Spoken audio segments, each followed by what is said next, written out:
నమస్తే, welcome to Suman TV. నేను మీ విష్ణు. ప్రస్తుతంతో పాటు సర్టిఫైడ్ ఫైనాన్షియల్ ప్లానర్ రాంప్రసాద్ గారు ఉన్నారు. సో వారితో మాట్లాడదాం. నమస్తే రాంప్రసాద్ గారు. రాంప్రసాద్ గారు, చాలామంది ప్రేక్షకులు ఇంకొక టాపిక్ గురించి కూడా అడుగుతున్నారు. స్మాల్ క్యాప్ ఫండ్లు అనేవి ఈ మ్యూచువల్ ఫండ్స్లో తీసుకోవడం మంచిదేనా? ఒకవేళ తీసుకుంటే రిటర్న్స్ అనేవి ఏ స్థాయిలో ఉంటాయి, రిస్క్ అనేది కూడా ఏ స్థాయిలో ఉంటుంది? సో చాలామంది దీని గురించి అడుగుతున్నారు. సో డీటెయిల్డ్గా తెలియజేయగలరు. స్మాల్ క్యాప్ ఫండ్స్ అనేవి యాక్చువల్లీ ఒక లాజిక్ ఉందండి. మీరు కనుక ఒక 10 years ఇన్వెస్ట్మెంట్ కంటిన్యూ చేయగలిగితే, 10 years కనుక చేయగలిగితే మీ లార్జ్ క్యాప్ ఫండ్స్ కన్నా మిడ్ క్యాప్ ఫండ్స్ కాస్త హైయర్ రిటర్న్ ఇస్తుంది. Mid cap funds at the same time 10 yearsలో స్మాల్ క్యాప్ మిడ్ క్యాప్ కన్నా ఎక్కువ రిటర్న్ ఇస్తుంది.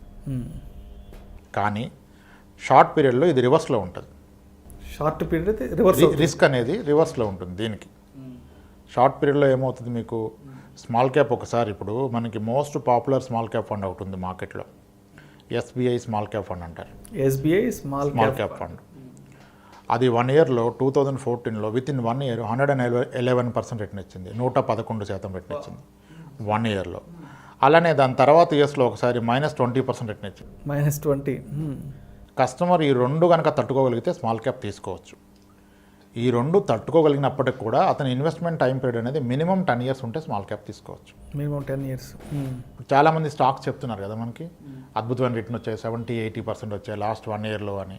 అందరూ సైంటిస్టులు అయిపోయారు, చెప్పేస్తున్నారు అద్భుతంగా నేను పోర్ట్ఫోలియో డిజైన్ చేస్తాను. కానీ గత 1 yearలో ఈ స్మాల్ క్యాప్ కేటగిరీలో ఒక ఫండ్ ఉంది, క్వాంట్ స్మాల్ క్యాప్ ఫండ్ అని. Quant small cap. క్వాంట్ అనేది ఒక ఫండ్, ఒక ఏఎంసీ. ఓకే, ఆ ఫండ్ 1 yearలో ఇచ్చిన రిటర్న్ 175%. 175. ఎస్, అంటే 175% రిటర్న్ విత్ ఇన్ 1 year ఇచ్చింది. ఇప్పుడు అలా అని చెప్పేసి 175 బిగ్ అని చెప్పి ఇప్పుడు దూకడానికి లేదు దాంట్లో.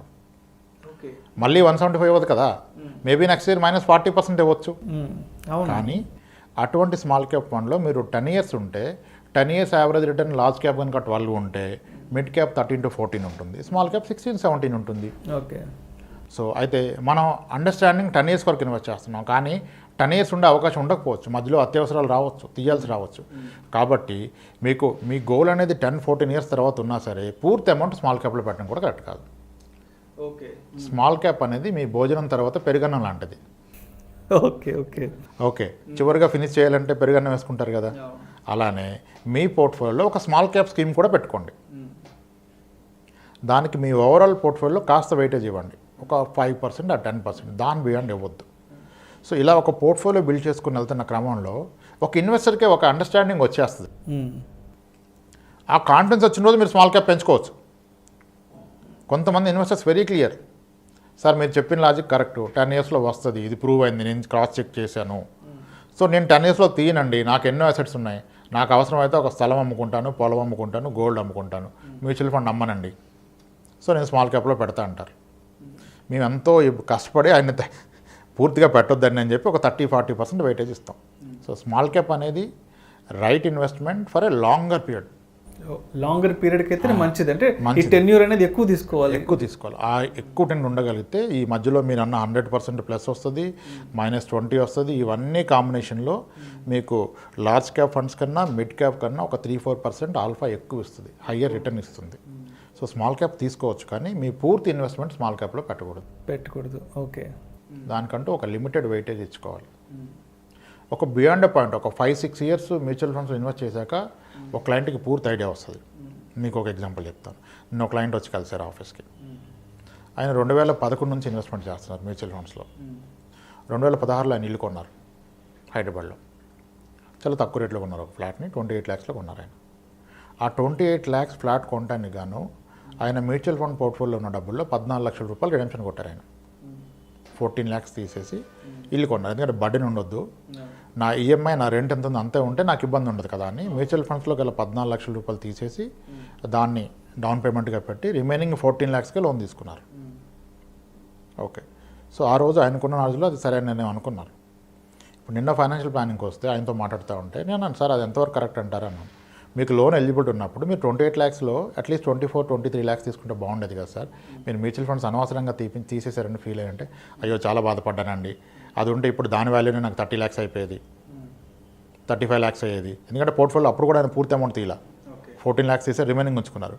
ఇప్పుడు అది కనుక నేను కంటిన్యూ చేస్తే ఈరోజు నాకు 30 lakhs అయిపోయేది కదా, నా కంప్లీట్ లోన్ క్లోజ్ అయిపోతే కూడా నా దగ్గర డబ్బులు మిగిలేవి అన్నారు. అంటే ఓవర్ పీరియడ్ మీరు మ్యూచువల్ ఫండ్స్ని ఎక్స్పీరియన్స్ అవ్వడం స్టార్ట్ చేయండి. ఓవర్ పీరియడ్ మీరే రైట్ జడ్జ్మెంట్ చేసుకోగలుగుతారు. ఇప్పుడు ఆయన చేసిన తప్పేం లేదు. 6 years పెట్టాక అవసరం ఉంటే తీసి వాడుకున్నారు. ఆయన ఇప్పుడు రియలైజ్ అవుతున్నారు, నేను పూర్తిగా తీయకుండా ఉండాల్సింది, నాకు లోన్ ఎలిజిబిలిటీ ఉంది కదా, అంతా లోన్ తీసుకుంటే అది చాలా ఎక్కువ పెరిగేది, ఈరోజు మంచి వెల్త్ ఉండేది నా దగ్గర, నేను తప్పు చేశాను ఫీల్ అవుతున్నారు ఆయన. రైట్. సో ఓవర్ పీరియడ్లో మీకు అండర్స్టాండ్ అయిపోతుంది యాక్చువల్గా. కానీ ఫస్ట్ టైం ఇన్వెస్టర్ అయితే స్మాల్ క్యాప్కి వెళ్ళొద్దు. ఫస్ట్ టైం మ్యూచువల్ ఫండ్స్లోకి వస్తే ఎలాగైనా రిస్కే. ఉదయాన్నే లేకగానే చూసుకోవచ్చు మ్యూచువల్ ఫండ్స్ యాక్చువల్గా మీకు ఎంత ఉందని. మొత్తం మ్యూచువల్ ఫండ్స్ అయితే రోజుకి ఒకసారి చూసుకుంటారు, స్టాక్ అయితే ప్రతి నిమిషానికి చూసుకుంటారు, ప్రతి నిమిషం. ఓకే, సో ఇది బెస్ట్. ఓకే, మీకు అక్కడ మెంటల్ ఎక్సర్సైజ్ ఎక్కువైపోద్ది. స్టాక్ ఉంటే మీరు అనాలిసిస్ చేయాలి ప్రతి నిమిషానికి. 9:15కి మార్కెట్ స్టార్ట్ కాగానే పిల్లోడు డైపర్ చూసినట్టుగా చూస్తూ ఉండాలి ఏమైందని. సో మ్యూచువల్ ఫండ్లో మనకు ఆ టెన్షన్ ఉండదు. లాంగ్ టర్మ్ పెట్టుకోవాలంటే స్మాల్ క్యాప్ తీసుకోవచ్చు. బెటర్ అంటారు. లాంగ్ టెన్యూర్ తీసుకుంటే 15-20 years 25 years అయితే స్మాల్ క్యాప్ బెటర్ అంటారు. అంతే. ఒక థాలీ ఫుడ్లో కర్డ్ ఒక కప్ ఉన్నట్టుగా, పెరుగు ఒక కప్ ఉన్నట్టుగా మీ ఓవరాల్ పోర్ట్ఫోలియోలో ఒక స్మాల్ క్యాప్ ఫండ్ పెట్టుకోండి. దెన్ దట్ ఈస్ రైట్ అండి. Thank you so much Ramprasad గారు. మ్యూచువల్ ఫండ్ ఇన్వెస్ట్మెంట్స్తో ఫైనాన్షియల్ ప్లానింగ్ అనేది ఎలా చేసుకోవాలనే విషయం గురించి చాలా డీటెయిల్గా చెప్పారు sir. Thank you so much sir. Thanks అండి.